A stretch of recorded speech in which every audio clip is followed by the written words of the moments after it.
Pemerintah Kabupaten Mesuji sedang gencar melaksanakan vaksinasi tahap pertama bagi para pelajar di wilayahnya.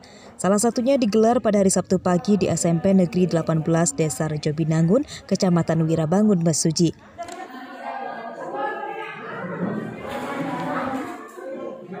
Petugas menyediakan 400 dosis vaksin untuk pelajar di SMP Negeri 18 Mesuji. Percepatan vaksinasi ini diharap dapat segera dimulainya pembelajaran tatap muka secara penuh.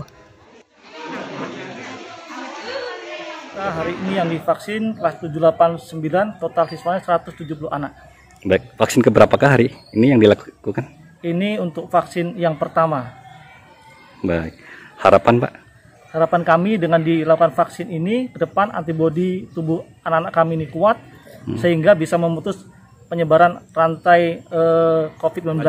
Ya, jadi kami sampaikan kepada seluruh masyarakat, khusus kepada anak-anak sekolah, menjadi panutan pada orang tua dan menyampaikan bahwa vaksin ini halal, aman, dan sangat bermanfaat bagi kesehatan agar dapat terbentuk imun di dalam tubuh secara alami setelah diberikan vaksin ataupun virus yang sudah dilemahkan. Pelaksanaan vaksinasi ini disambut gembira para pelajar sebab vaksinasi menjadi tanda segera akan dimulainya PTM secara penuh. Para pelajar mengaku sudah menanti digelarnya PTM secara penuh sebab lebih mudah difahami dibandingkan dengan belajar daring. Iya, tidak dirasakan apa, ya biasa aja Pak. Biasa aja. Kenapa adik mengikuti vaksin? Untuk menjaga kekebalan tubuh kita supaya tidak terpapar COVID-19. Harapannya gimana nih? Semoga kedepannya vaksin bisa disebarkan ke seluruh Indonesia dan bisa memutus rantai penyebaran virus corona. Kita bisa sekolah seperti biasanya dan ekonomi bisa segera diperbaiki lagi. Meski vaksinasi bagi pelajar baru dimulai, namun Dinas Pendidikan Kabupaten Mesuji telah menerapkan pembelajaran tatap muka namun masih secara terbatas. Jumlah pelajar dibatasi 50% setiap kelasnya. Aris Susanto melaporkan dari Mesuji.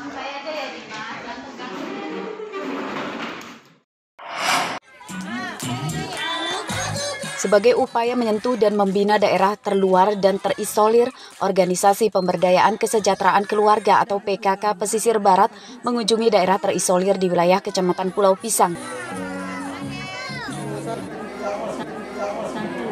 Tim PKK Pesisir Barat memberikan bantuan serta layanan kesehatan gratis untuk warga Pulau Pisang. Bantuan yang diberikan antara lain alat tulis anak sekolah dan tambahan makanan bagi lansia. Lalu layanan pemeriksaan kesehatan dan juga vaksinasi COVID-19. Meski dirasa belum maksimal, bantuan itu diharapkan bisa sedikit mengurangi beban masyarakat. Khususnya terkait vaksinasi, mereka tidak perlu bersusah payah ke pusat layanan kesehatan. Dalam vaksinasi agar walaupun Pulau Pisang jauh dari kabupaten, tapi vaksinasi bisa kami layani. Bahwa Pulau Pisang sebaiknya mempunyai sentra tapis. Ini memang salah satu PR kami sejak Pulau kami memang ingin ada sentra tapis di Pulau Pisang. Sehingga dalam waktu dekat saya mungkin akan menghadap kepada Pak Bupati dan dinas terkait untuk segera bisa dilaksanakan. Sementara pihak Kecamatan Pulau Pisang juga bersyukur dengan adanya bantuan ke warganya. Kedepan diharapkan warga Pulau Pisang tak lagi kesulitan mengakses pendidikan, kesehatan, dan lain-lain. Harapan saya karena di sini ada kegiatan PKK dan kesehatan, ya ada dari segi PKK kita di sini ada kegiatan kuliner. Karena di sini belum ada packing yang bagus dan belum ada pelatihan. Beberapa potensi yang bisa dimaksimalkan di Pulau Pisang adalah hasil perkebunan UMKM serta pariwisatanya. Diharapkan bisa lebih mensejahterakan masyarakat dengan bantuan promosi dan permodalan dari pemerintah. Rosandi melaporkan dari Pesisir Barat.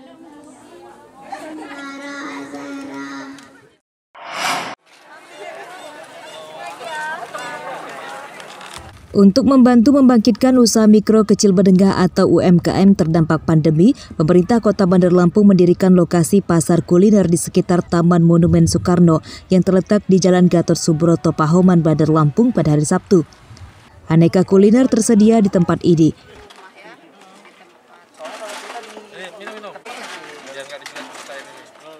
Total ada 400 pedagang yang berjualan di sepanjang jalan ini. Jadwal pasar kuliner buka setiap hari Sabtu dan Minggu pada pagi hari mulai jam 6 sampai dengan jam 10 waktu Indonesia Barat. Para pedagang berjejer berjualan di pinggir jalan protokol sepanjang 1 km yang disediakan oleh Pemkot Bandar Lampung.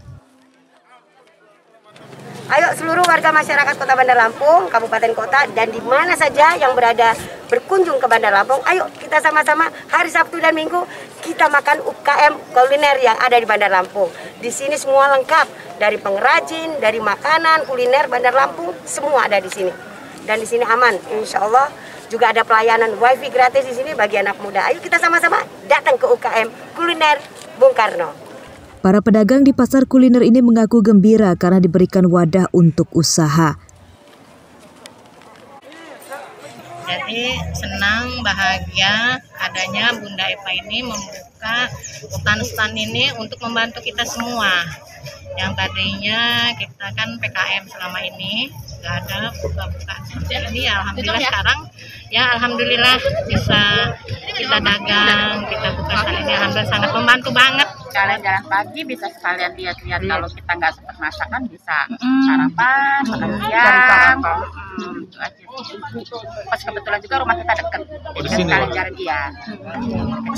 Sebelumnya ada nggak sih Bu perizinan dari pemerintah kota gitu ke rumah-rumah di sekitaran sini gitu? Kalau di sini bakal ada penutupan jalan, bakal ada acara gitu. Udah ya. Jadi kita support terus ya Bu ya? Iya, support terus. Selain sebagai pasar kuliner, di tempat ini juga ada pedagang yang berjualan aneka ragam kerajinan tangan khas Lampung seperti batik hingga peci bermotifkan budaya lokal. Jeffrey Arifin melaporkan dari Bandar Lampung.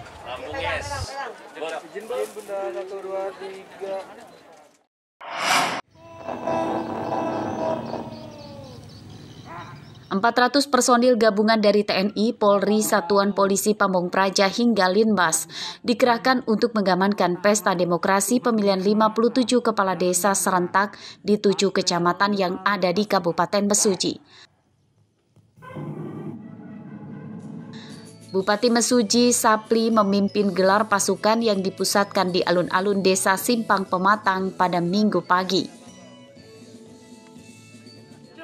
Pemilihan kepala desa serentak itu diharapkan bisa berjalan sukses dan lancar. Bantuan ratusan personil keamanan gabungan juga diharapkan bisa menjaga serta mengamankan berjalannya Pilkades. Di dalam 7 kecamatan yang ada di Kabupaten Mesuji dan 57 desa yang akan melaksanakan pemilihan serentak tersebut. Alhamdulillah sementara ini kondusif, aman dan lancar. Untuk itu harapan kami terlaksananya pemilihan besok tanggal 1 November mengharapkan agar keadaan aman, tertib dan lancar. Polisi akan mengerahkan personil pasukan dari Direktorat Polair mengingat ada beberapa desa yang menggelar Pilkades berada di wilayah perairan Sungai Mesuji. Menyiapkan dan akan menurunkan anggota untuk Polri sendiri sebanyak beserta Brimob, kemudian dukungan dari Polres-Polres tetangga Tulang Bawang Barat dan Lampung Tengah. Kami turunkan 408 personil.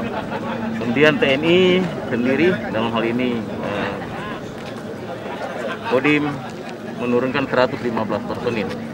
Pilkades serentak di Kabupaten Mesuji dilaksanakan pada hari ini. Sejumlah desa akan menjadi pantauan utama petugas karena dianggap rawan terjadi gesekan, yakni Desa Wiralaga 2, Kagungan Dalam, Tanjung Menang Raya, Sri Tanjung, Tanjung Harapan, dan Tebing Karya Mandiri, serta Desa Labuhan Permai di Kecamatan Uwai Serdang. Mustaqim melaporkan dari Mesuji.